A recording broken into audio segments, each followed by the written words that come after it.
लेकिन आज से कुछ महीने पहले जब ऋषभ नया नया ही सिंगल हुआ था और नया नया गुड़गांव शिफ्ट हुआ था पुणे से, तो ऋषभ ने भी सोचा कि हर लड़के और लड़की की तरह जो सिंगल है ऋषभ भी डेटिंग साइट्स वगैरह ट्राई करेगा। एंड तभी ऋषभ को पता चला था टिंडर के बारे में। तो भाई को सिमी नाम की एक लड़की मिली और भाई ने उसके साथ चैट वैट करना शुरू करा। मैच हो गया भाई का। एंड कितने टाइम तक बात करी आपने उसके साथ? अराउंड 5 दिन से 6 दिन हुए होंगे, तब तक में नंबर एक्सचेंज हो गया था। एंड उसके बाद व्हाट्सएप पे कंटिन्यू कम्युनिकेशन करना स्टार्ट कर दिया था। तेरी हंसी पर मैं मर ही ना जाऊं। तो भाई नया नया गुड़गांव आया था, भाई को पता नहीं था कि यहाँ पे ऐसा भी कुछ हो सकता है। तो इसने लड़की पर ट्रस्ट करा and they decided to meet. एक डेट के लिए हमने डिसाइड करा एंड हमने डिसाइड करा कि ए पॉइंट पे वो रहती है, बी पॉइंट पे मैं रहता हूँ। तो ए और बी पॉइंट के बीच में जो पॉइंट है वहाँ पे हम लोग जाके मिलेंगे। तो ये डिसाइड हो चुका था। सो इन्होंने कैलकुलेशन बिठाई कि ए और बी के बीच में डिस्टेंस x है, ये सी पॉइंट पे मिलेंगे तो ए और सी के बीच में x/2 और बी और सी के बीच में x/2। सॉरी माइक पे गलती से हाथ लग गया। तो x/2 डिस्टेंस वाले पॉइंट पे ये दोनों मिले। And I learn the hard way. आप लोगों को बता रहा हूँ कि आप लोग इजी वे में सीख जाएं। हाँ, तो सी पॉइंट पे जब ये मिले उसके बाद इन्होंने थोड़ी देर बात करी, टहले वहले इधर उधर। लेकिन उसके बाद धीरे धीरे ये सी पॉइंट से बी पॉइंट की तरफ चलने लगे। और बी पॉइंट जो है उस लड़की का एरिया था। शी इंसिस्टेड मी कि वो जाके वो मुझे उस एरिया में लेके जाए कैसे भी। और हम लोग बात करते करते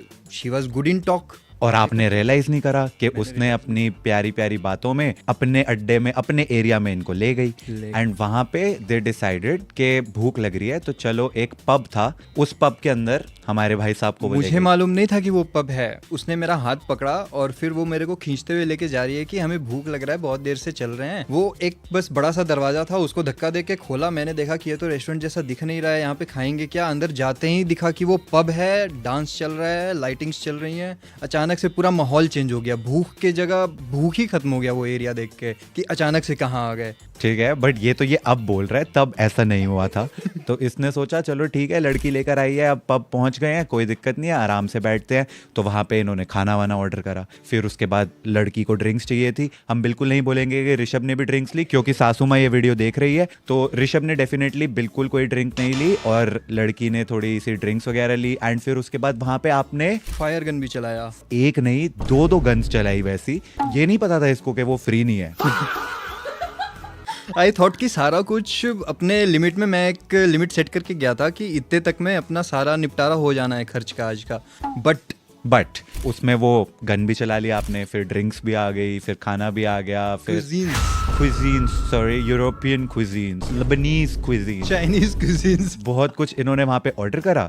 एंड अब इन्होंने जब बिल का वक्त आया तो इन्होंने महिला को बोला कि हमें स्प्लिट कर लेना चाहिए। मैंने बोला, और कौन बोलेगा? मैंने बोला, इन्होंने बोला। तो आप नहीं बोला ना सर। ये तो बोलेगी नहीं। नहीं, मुश्किल से बोलेगी। किसने बोला होगा? अच्छा, तो हमने बोला उसे स्प्लिट करने के लिए। सिमी जी ने बोला कि मेरे अकाउंट में 500 रुपए भी नहीं है।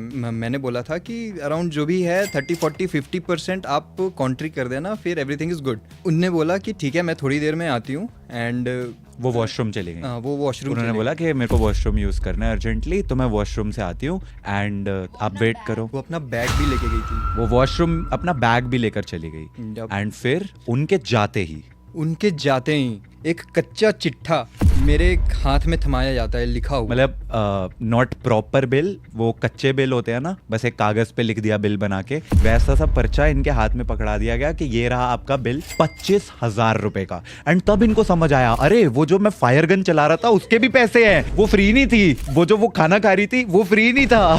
वो जो ड्रिंक्स ली वो भी फ्री नहीं थी। 25,000 का बिल। और आपकी जेब में कितने रुपए थे? मेरे जेब में 7-8 हजार के आसपास में थे। 7-8 हजार, चलो 7-8 हजार तो थे एटलीस्ट, बट 25,000 में फिर भी 18,000 कम थे। और फिर इन्होंने क्या करा, इन्होंने सिमी जी को फोन लगाया, सिमी जी का फोन बंद। उन्होंने इनको स्ट्रेट अप ब्लॉक मार दिया। उसके बाद जब मैंने थोड़ा सा रस्साकशी करा पैसे देने के लिए कि यार इतने पैसे कैसे हो सकते हैं, इतना तो करना नहीं चाहिए, इतना तो मैंने खर्च भी नहीं करा है। सर्वर था, सर्विसमैन, उसने कुछ नहीं बोला। अचानक से देख रहा हूँ कि 3 बड़े बड़े 6-6 फीट के हट्टे कट्टे बाउंसर्स आ रहे हैं मेरे पास। एंड वो इसको बोल रहे बिल दो और निकलो। तू जा नहीं तो पड़ेगा। तो भाई अब ऐसी सिचुएशन में है जहाँ पे इनके पास पैसे नहीं है, लड़की जा चुकी है, 3 बाउंसर इनके ऊपर खड़े हुए हैं, खड़े क्या पता ही नहीं है कहाँ पे है दुनिया में। वो वैसा इंसिडेंट मेरे साथ पहली बार हुआ है। एंड इसके बाद भी अगर तुम समझे ना होते तो फिर तो दिक्कत होती, बट उसके बाद फिर आपने बिल कैसे दिया? मैंने लोन मांगा अपने दोस्तों से एंड मेरे कलीग लोगों से, भाई 2000 दे रहा है क्या? 4 अलग अलग लोगों को फोन करके उनसे पैसे जुगाड़े हैं, भाई तू 2000 दे दे कल दे दूंगा, भाई तू 4000 दे दे, उसने 2 दे दिए, भाई बचे हुए 6 तू दे दे।